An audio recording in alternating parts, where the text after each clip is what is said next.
Hello दोस्तों, नमस्कार। मैं विजय पूनिया और आपका अपना channel Vijay education and news. मेरे साथियों, यहाँ पर आपको बीएससी नर्सिंग, फार्मेसी और पैरामेडिकल के प्रवेश परीक्षा की तैयारी करवाई जाती है। मैंने केमिस्ट्री के मॉडल पेपर नंबर फर्स्ट का पार्ट नंबर 1 मैंने पहले आपको समझा दिया था।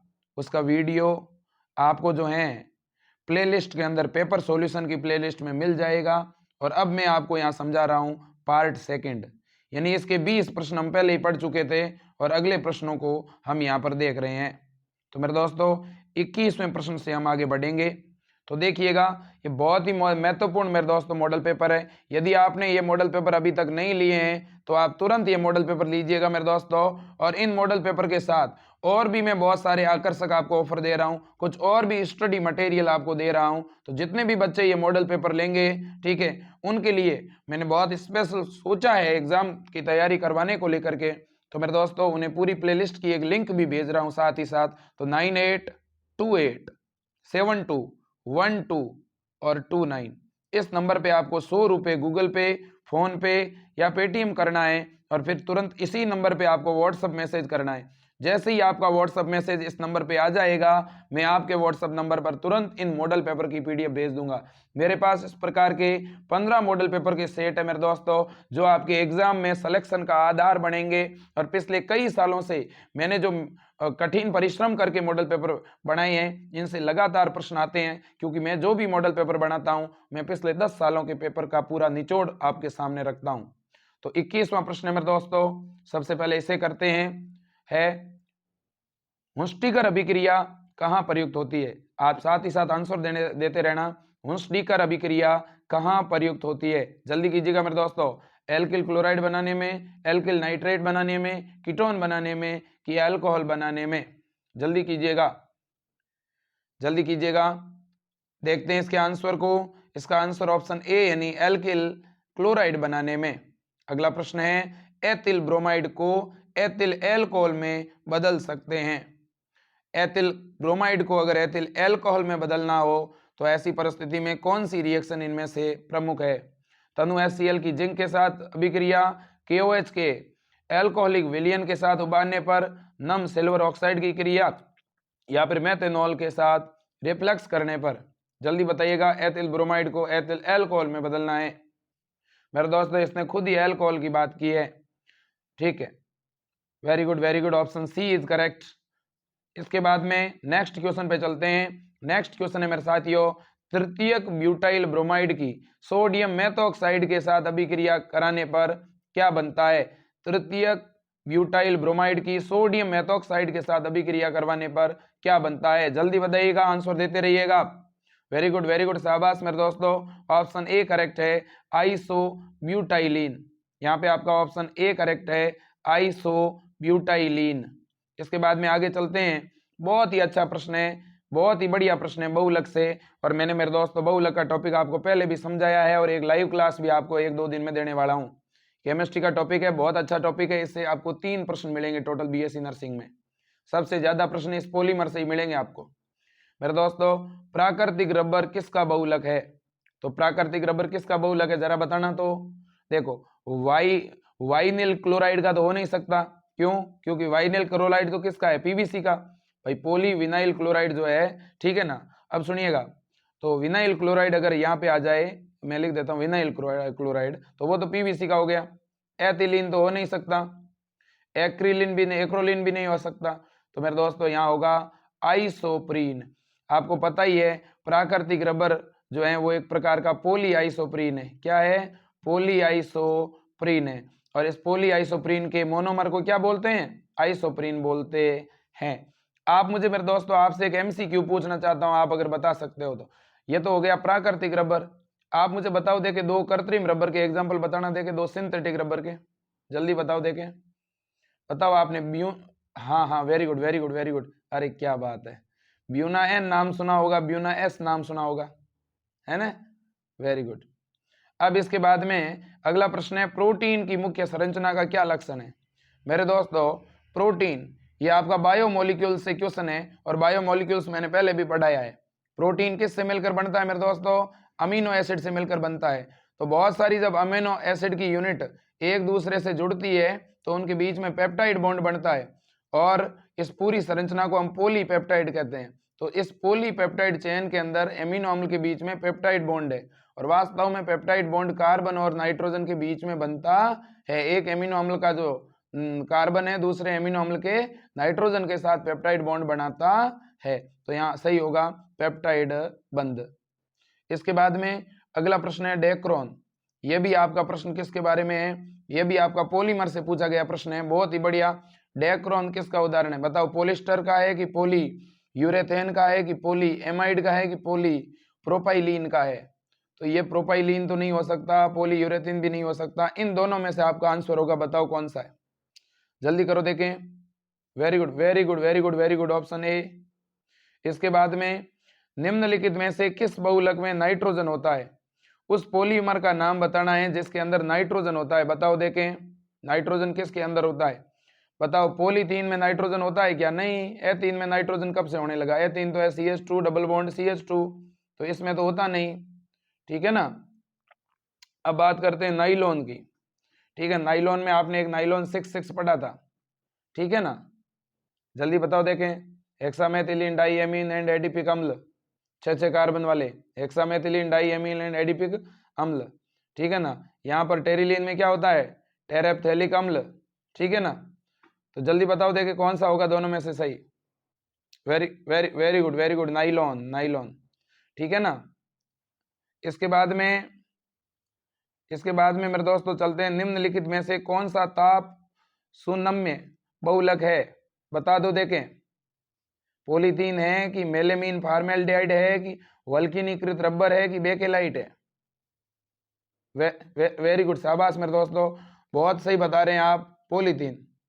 इसके बाद में ऑरलोन एक योगात्मक बहुलक है। ऑरलोन जो है वो एक योगात्मक बहुलक है, किसका?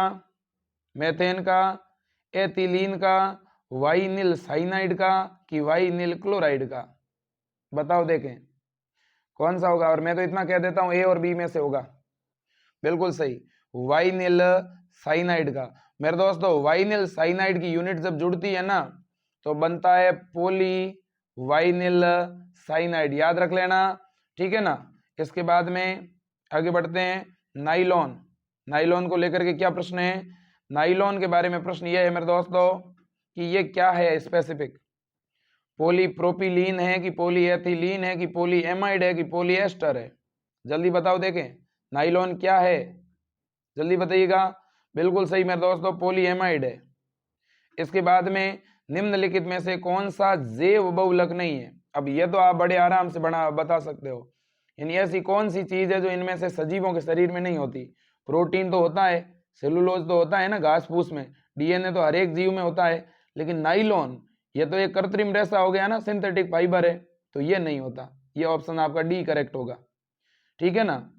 और मैं आपसे यहीं से एक प्रश्न और पूछता हूं, आप मुझे बताना देखें, डीएनए जो होता है ना, इस डीएनए के अंदर कितनी चेन होती है, कितने पॉलीपेप्टाइड श्रृंखला होती है? बताओ, एक होती है कि दो होती है? जल्दी बताओ देखें, डीएनए में कितनी होती है और एक सामान्यतः नॉन जेनेटिक जो आरएनए होता है उसमें कितनी होती है? डीएनए में कितनी पॉलीन्यूक्लियोटाइड होती है और आरएनए में कितनी पॉलीन्यूक्लियोटाइड चेन होती है? जल्दी बताओ देखें। वेरी गुड, डीएनए में होती है 2, आरएनए में होती है 1। अगला प्रश्न है, वाइनिल क्लोराइड एकलक है, तो बताओ देखें, वाइनिल क्लोराइड किसका एकलक है, किसका मोनोमर है? आइसोप्रीन का तो नहीं है, क्यों? क्योंकि आइसोप्रीन तो खुद ही एक एकलक है। किसका? आइसोप्रीन किसका मोनोमर है? प्राकृतिक रबर का। ऑरलोन तो नहीं हो सकता है ना, तो फिर इधर आती है क्लोरोप्रीन, नहीं, यहाँ पीवीसी सही होगा मेरे दोस्तों, क्योंकि पीवीसी की फुल फॉर्म क्या होती है? पॉलीवाइनिल क्लोराइड। ये जो तार वगैरह होते हैं ना, उनके ऊपर जो ये प्लास्टिक चढ़ा हुआ है, ये आपका पीवीसी है। इसके बाद में नेक्स्ट क्वेश्चन पे चलते हैं मेरे साथियों, और नेक्स्ट क्वेश्चन क्या है देखो, बहुलीकरण, जिसमें 2 या 2 से अधिक रासायनिक रूप से भिन्न भाग लेते हैं, तो इन यौगिकों की बात की गई है। जल्दी बताओ, इसे सह बहुलीकरण कहोगे, श्रृंखला बहुलीकरण, योगात्मक बहुलीकरण की समांगी बहुलीकरण? बिल्कुल सही है, सह बहुलीकरण। अगला प्रश्न है स्टार्च को लेकर के, वेरी गुड, शाबाश, अच्छा प्रश्न है। ठीक है, पहले तो आप मुझे ये बताइएगा, आपने ये नाम सुना है कि नहीं सुना, स्टार्च। मेरे दोस्तों इसे हिंदी में बोलते हैं मंड, ठीक है, और ये पौधों के अंदर उपस्थित होती है बड़ी मात्रा में। ये जो बीज वगैरह होते हैं ना, जितने भी प्रकार के सीड होते हैं, उनके अंदर स्टार्च पाया जाता है। यानी प्लांट जो होता है ना, प्लांट जब फोटोसिंथेसिस से भोजन बनाता है तो वो भोजन मंड के फॉर्म में प्लांट में स्टोर हो जाता है। और जब हम पौधों से भोजन ग्रहण करते हैं, अनाज लेते हैं, तो उस अनाज के अंदर ये स्टार्च होता है जो हमारे शरीर में आ जाता है और हम इसका डाइजेशन कर देते हैं। हम जब डाइजेशन करते हैं तो ये स्टार्च टूट जाती है ग्लूकोज के अंदर, है ना। स्टार्च के अंदर केवल ग्लूकोज की यूनिटी होती है। अब देखो इसने प्रश्न में लिखा है option A fructose, option B glucose, option C A और बी दोनों, या कोई नहीं। तो मेरे दोस्तों यहाँ ऑप्शन बी सही होगा, इसमें ग्लूकोज पाया जाता है। अब एक प्रश्न आपसे और पूछ लूं क्या, आप मुझे बताना देखें, अगर प्लांट के अंदर स्टोर फूड को स्टार्च कहते हैं तो एनिमल का स्टोर फूड क्या कहलाता है, बताओ देखें। हमारे शरीर के अंदर, हम एनिमल के बॉडी के अंदर जो फूड स्टोर रहता है वो किस फॉर्म में स्टोर रहता है, बताओ देखें। वेरी गुड मेरे दोस्तों, ग्लाइकोजन के रूप में।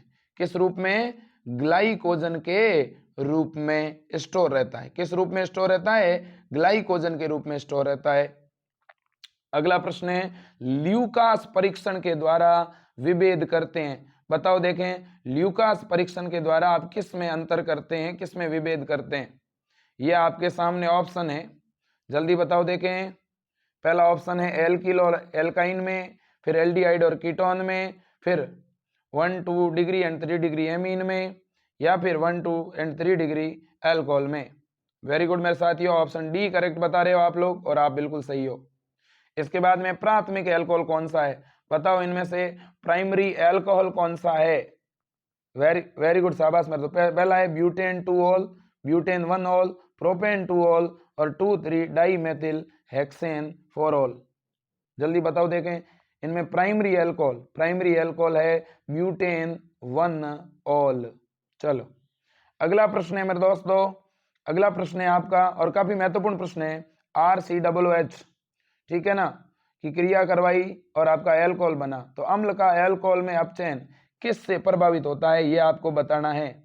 ठीक है, अम्ल का एल्कोहल में अपचयन, ठीक है, किस से प्रभावित होता है, ZnHCl या फिर Na एल्कोहल से, या फिर मेरे दोस्तों यहाँ पर मैंने आपके सामने ऑप्शन बता दिए हैं और अब लगभग आपको पता चल गया होगा, यहाँ पर ऑप्शन डी करेक्ट होगा मेरे दोस्तों। इसके बाद में आगे चलते हैं, अगला प्रश्न है LiAlH4 की एसिटिक अम्ल को किस में परिवर्तित करता है। वेरी गुड मेरे दोस्तों, आप बताइएगा। केमिस्ट्री को लेकर के ये भी अच्छा क्वेश्चन है और यहाँ पे आप ऑप्शन सी बता रहे हैं और बिल्कुल ऑप्शन सी ही आपका करेक्ट है, एथिल अल्कोहल। अगला प्रश्न है मेरे दोस्तों, फिनॉल की NH3 से क्रिया करवाने पर क्या बनता है।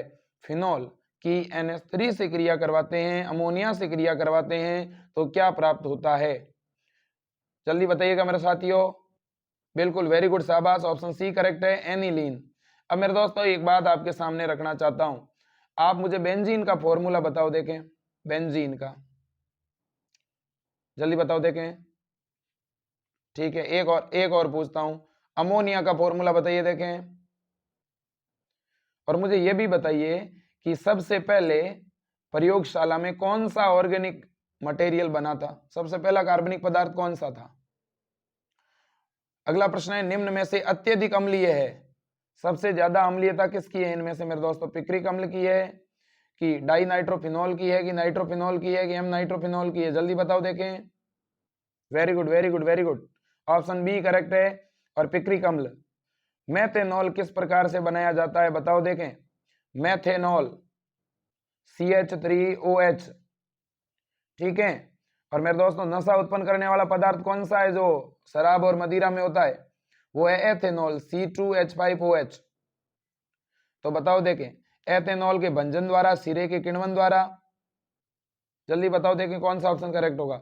हाइड्रोजन तथा कार्बन मोनोऑक्साइड की अभिक्रिया द्वारा, ऑप्शन डी करेक्ट होगा। अब लास्ट क्वेश्चन है आपका, मेथेनॉल तथा एसिटिक अम्ल बड़े पैमाने पर किसके भंजक आसवन से बनते हैं, जल्दी बताइए मेरे दोस्तों। ऑप्शन डी करेक्ट है यहाँ पर, एसिटिक अम्ल के भंजक आंसुओं द्वारा।